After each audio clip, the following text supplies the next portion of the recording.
everyone, it's Elizabeth from Elpis Astrology at elpisastrology.com. Thanks for joining me today. So this is my astrological take on the astrology for May 2022.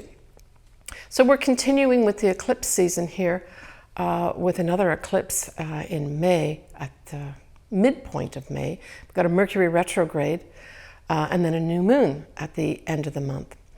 So let's start off with the 5th of May. Here we've got an annual conjunction of the Sun conjunct Uranus. It's at 14 degrees though of Taurus, so we're reaching kind of the midpoint here of Uranus going through Taurus. So this is kind of like a halfway checkpoint in some respects, and as opposed to say other times when we've actually got Sun conjunct Uranus. So take a look to see if you've got anything, say, around 14 degrees of Taurus or in the opposite sign, 14 degrees of Scorpio. There may be some significance that happens to you here with regards to something as ethereal as a major connection with the universe where you feel that you're getting messages.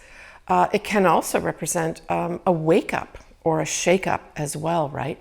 And when we look at the fact that we've got both the Sun and Uranus in the sign of the Earth sign of Taurus, this can be something like an Earth event, right? So that could be typically an earthquake, a volcano, that sort of thing can also happen around this time. Now, the next thing we have happening that starts on the 10th of May, we are going to have a Mercury retrograde. And it's happening in the sign that is ruled by Mercury, and that would be Gemini. So it starts its retrograde on the 10th of May at 4 Gemini, 50 minutes. It does go direct the next month on the 3rd of June, but it's going to be at 26 degrees of Taurus. And so this Mercury retrograde covers both these signs. And what's interesting that I thought when I looked at the ephemeris and the chart for this Mercury retrograde on the 10th of May, this retrograde happens very close to the time when Jupiter is going to be ingressing into Aries out of Pisces. I thought that was interesting too. So it kind of is, in many ways, this Jupiter going into Aries is kind of ushering in new types of things, getting on new paths and new things opening up for us. But then this Mercury retrograde in its own sign starts the same time, and it's like, whoa, wait a minute.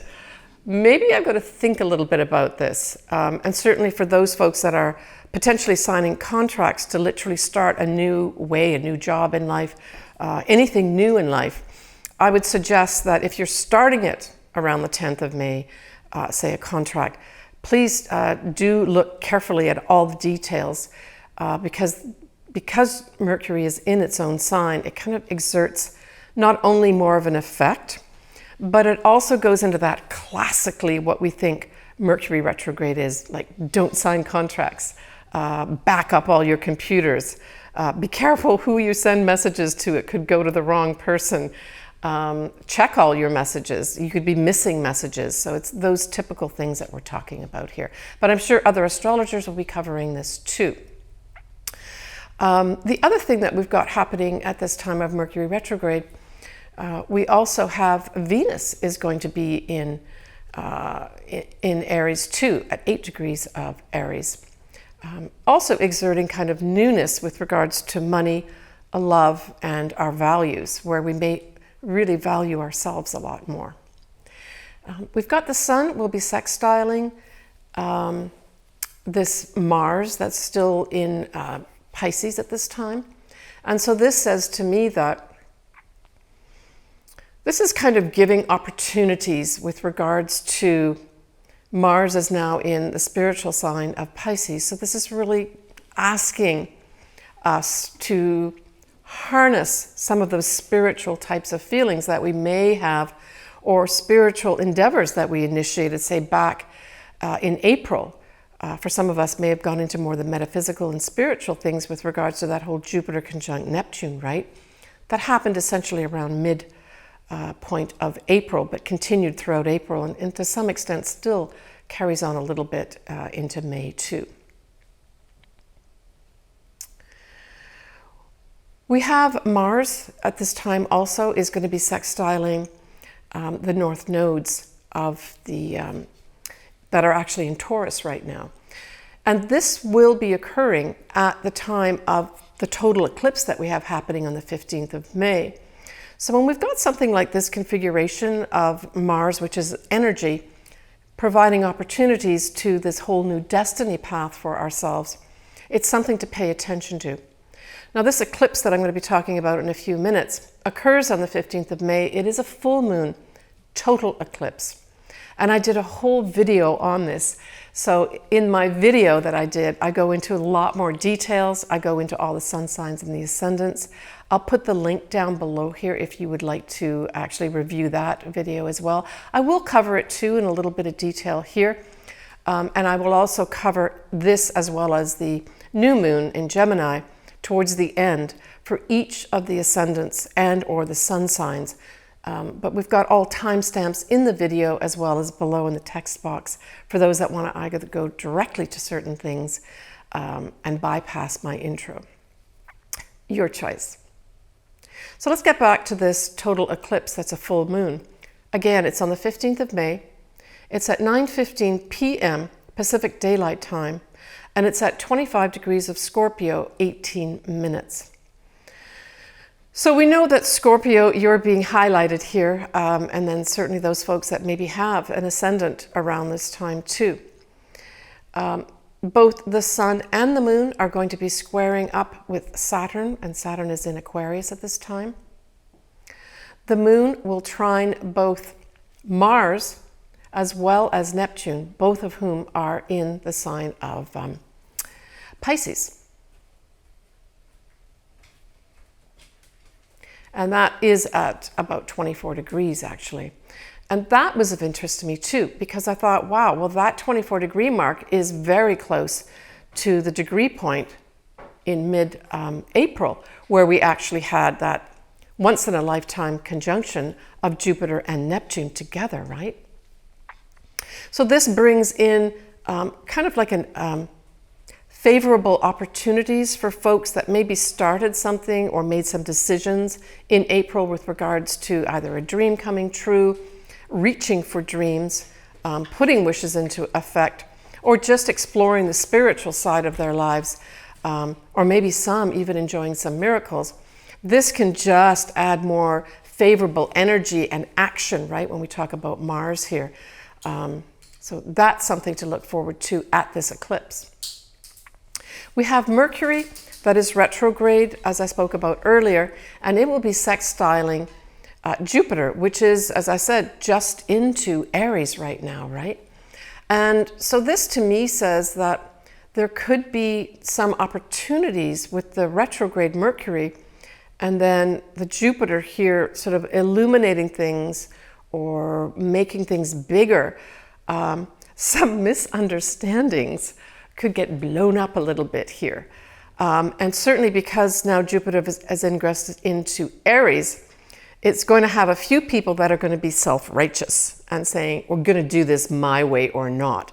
And maybe communicating those things to different folks too. It's also classically could be gaslighting, could be going on big time at this full moon eclipse too, with this influence of Mercury retrograde sextiling Jupiter.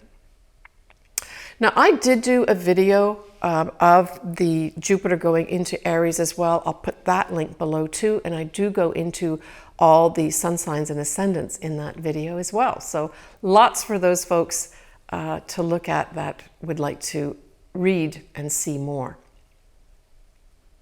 So Jupiter's going to be staying in Aries and going up to 8 degrees of Aries in 2022. Before it'll retrograde back into the latter degrees of Pisces. And that's going to be really towards the end of this year, around mid-October 2022, where it'll take that dip back into Pisces again. So we're still on this total eclipse in Scorpio, and we have a wide sextile with the moon to Pluto. And so this, I thought, was a wonderful opportunity for those folks that want to transform at least their emotional side. And I'm thinking more specifically of Scorpio and then the opposite sign of Taurus. There may be some real opportunities here at this eclipse that maybe come out of the blue to totally transform your life. So stay open and aware. But this is an effect for all of us. It just happens to be that the moon, which of course is in Scorpio, is most affected. We have a Venus that is in Aries, as I mentioned, and it's going to be conjuncting the wounded healer of Chiron. So Venus in this standing here, or this transit and conjunction with Chiron, is really saying, I would like to make things sweet, nicer for you, more from the sense of a balm, in terms of BALM, that I want to stop this wounding that you might have and help you heal a bit. And the way this may come in, though, may be unusual. It may be that it comes through as an individuated thing. So this says to me there may be individuals decide to do it their own way with regards to healing. And this can apply to a general sense where people decide how to heal themselves of the virus, but it can also be specific for individuals with regards to those that do need to heal. Venus provides a positive, beneficial energy. It's viewed as the lesser benefit, but it still does actually give you benefits. It just means with the Aries part that it's more individualized, that you want to seek something out on your own. All right, so that's the total eclipse. The next thing that we have happening this month will be a new moon in Gemini. And that's going to be on the 30th of May at 4:31 a.m. Pacific Daylight Time. And this is going to be at 9 degrees of Gemini, 3 minutes. And of course, like all new moons, we have the moon and the sun together in a sign, and it is in Gemini.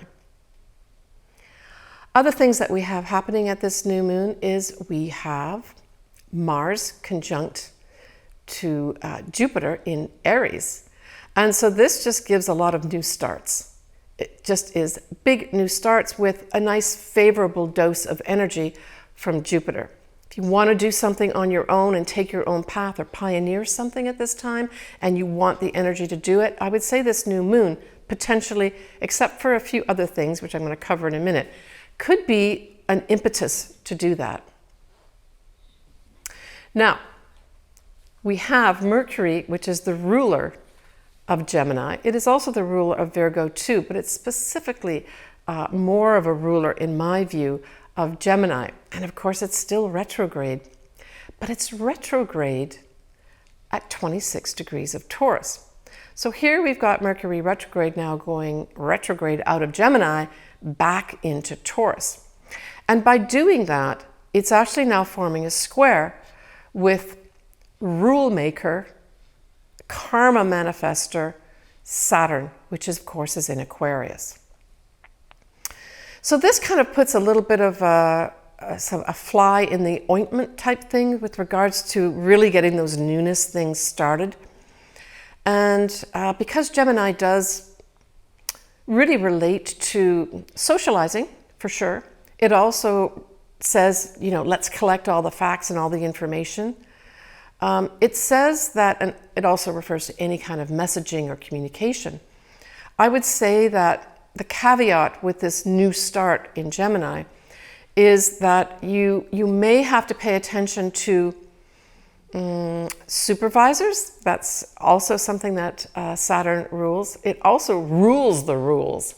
So you may have to pay attention to the rules here and fall into line for those people that do want to have new starts here.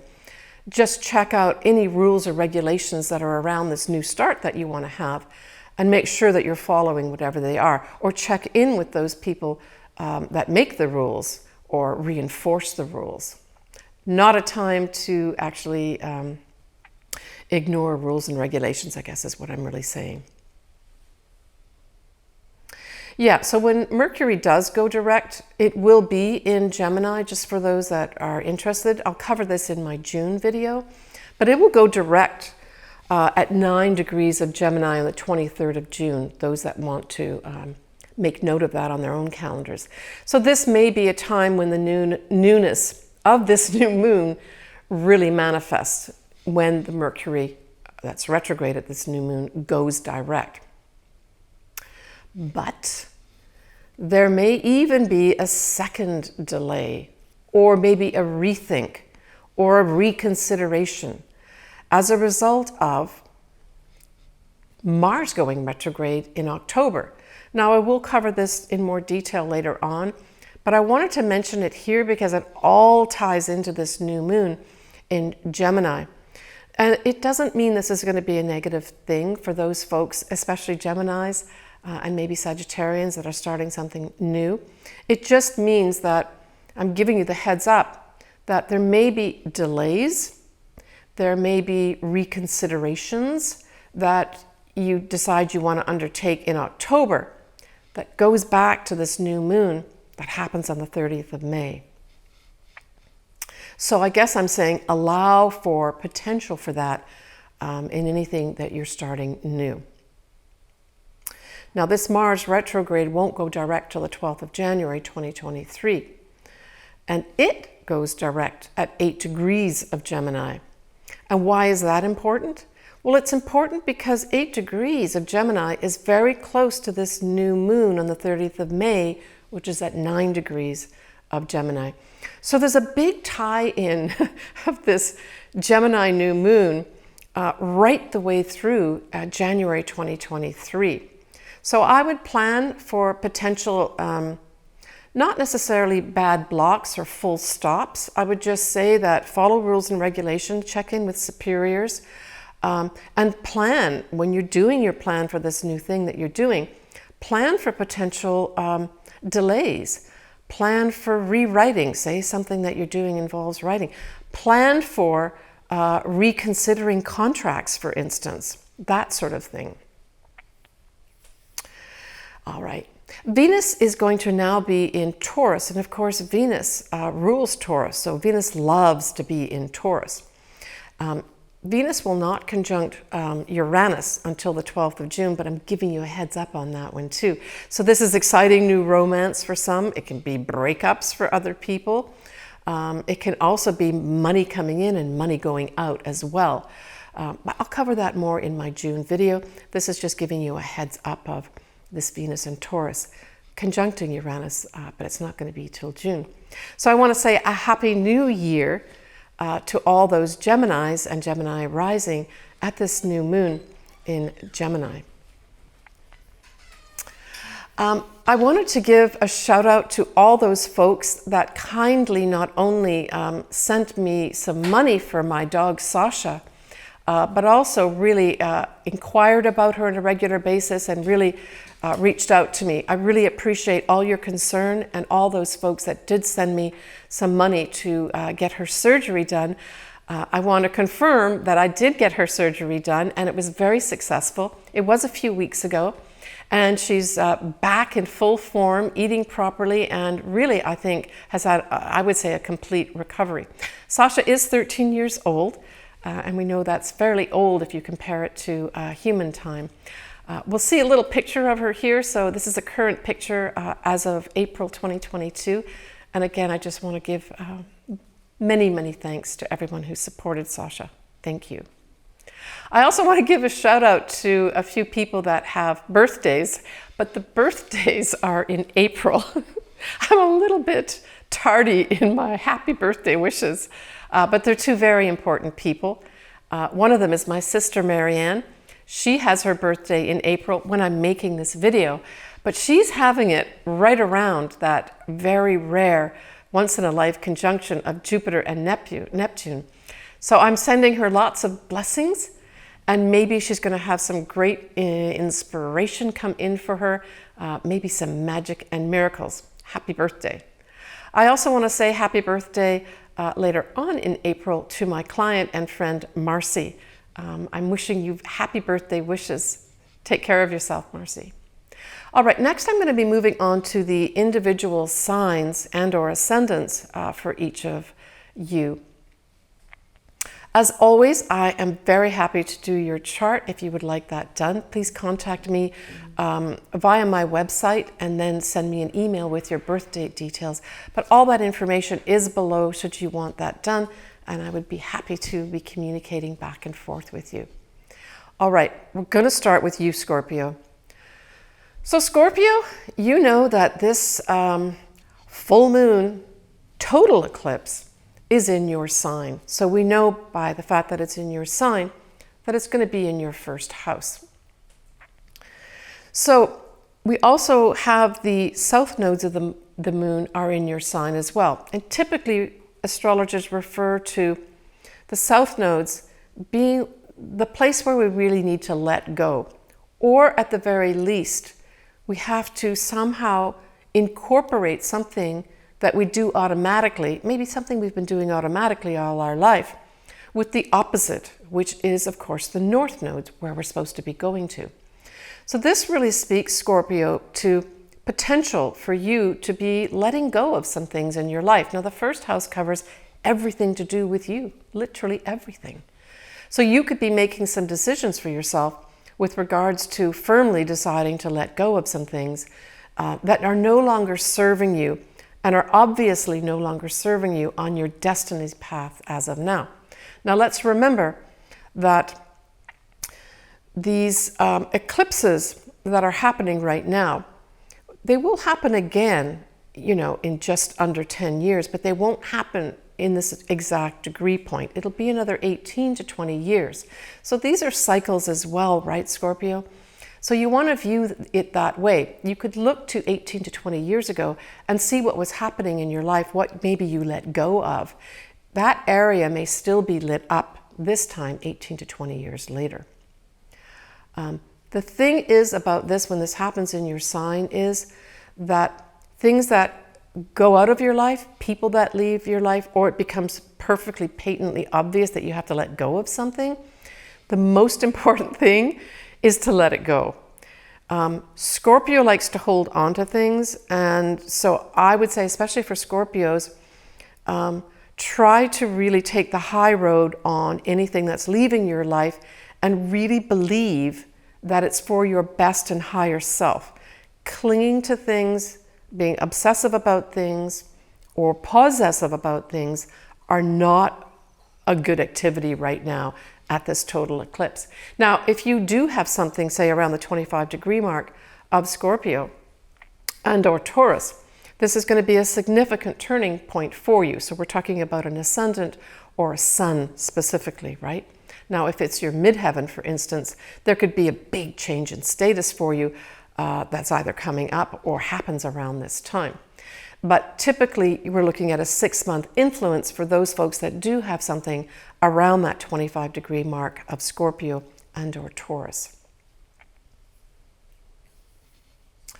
Now, when we look at this whole full moon, the new moon rather, that's going to be in Gemini, this is lighting up your 8th house. So it's suggesting some newness here in your 8th house. Now the 8th house, interestingly enough, is ruled by you, Scorpio. So I would say that there's some favorable things that could potentially happen to you with regards to shared resources, your investments. It's possible that secrets could come out at this time. 8th house is also about secrets. It's 401ks, but it's also your psychological self too. Now, because this new moon is in Gemini, I would tend more to think that there's going to be some kind of communications that are involved here with regards to a newness in your life. So this could be, watch out for communications with regards to, say, any of your finances, especially anything that you save, invest in, or you share with other people. It might be a good idea for you to see, is there a new way for me to utilize my shared resources or my investments that I need to look at right now? And as I mentioned at the beginning of this video for everybody, It just may mean that you got to follow some rules and regulations with regards to maybe the FCC or whatever, with regards to maybe selling shares or trading shares, whatever you do. But because it is ruled, this 8th house, by you, there should be some favorable new things happen for you. Maybe you're going to get somebody come in that gives you a good tip, or you read something, right? Gemini's about the facts, that you look through the facts and you say, wow, I need to be investing here in a different way, and I didn't realize it. And because this is a new moon, you get the idea of, okay, I'm going to do this now. The other thing, of course, too, is that you connect with somebody that may be a therapist that can help you psychologically, and that you find that this is an ideal time to start a new path with regards to your inner self, and that you decide to start laying out the facts of, well, what am I doing here inside my mind? How can I make things better? This is a new start in that area. So this could also be an area that you take advantage of as well as a new start, Scorpio. Well, I'm wishing you the best, Scorpio. Would love to hear anything from Scorpios with regards to what happens to you either now or even over the 6 months time period. And of course, there's going to be other eclipses happening in your sign as well in 2022. Good luck to you, Scorpio. All right, I want to say I wish everybody a wonderful May. And I look forward to hearing from everybody in their comments. I really enjoy hearing from everybody, and there's a lot more people communicating with me. As I mentioned earlier, I'd love to do your chart. Everything is below in terms of what you need to do. We've got coming up in June a few things. I mentioned that we've got a Venus that's going to be going into Taurus conjuncting Uranus. I would say that's going to be one of the bigger things that's going to be happening in June. Exciting new romance for some people. Other people will have some breakups. I'll talk about that more in my June video. Please take care of yourself. Take care of all the people that you love around you. I'm sending everybody a lot of positive energy, and we'll talk to you soon.